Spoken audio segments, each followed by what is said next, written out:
Welcome to another American Beauty product support video tutorial.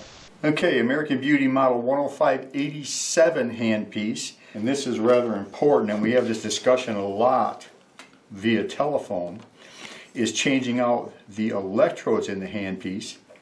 And what you're going to find is that when you order new electrodes, you're going to get what we call a jacking screw.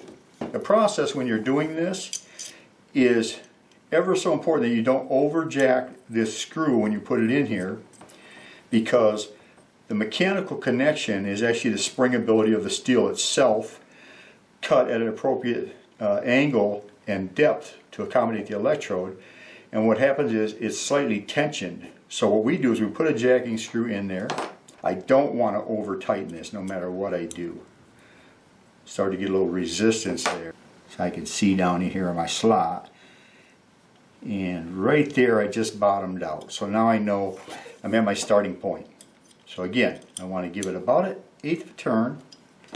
And then I want to tap it with a mallet. Just a nice hog-hide mallet. I want to make sure my electrode is either moving or not. It's not moving, so I'm still fairly tight. I'm only going to give it about an eighth of a turn.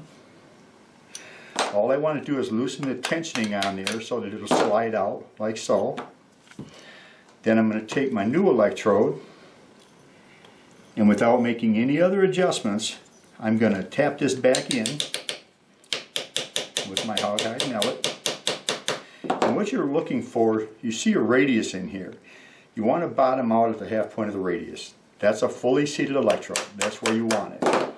And at that point, then you can go ahead and you can pull your jacking screw back out. And that way it retensions and locks that in place. That eliminates the possibility of these electrodes falling out when you have the adapter under thermal duress while you're working. And that's how we change out the electrodes. I hope that's informative. And it'd be the same process on the other side.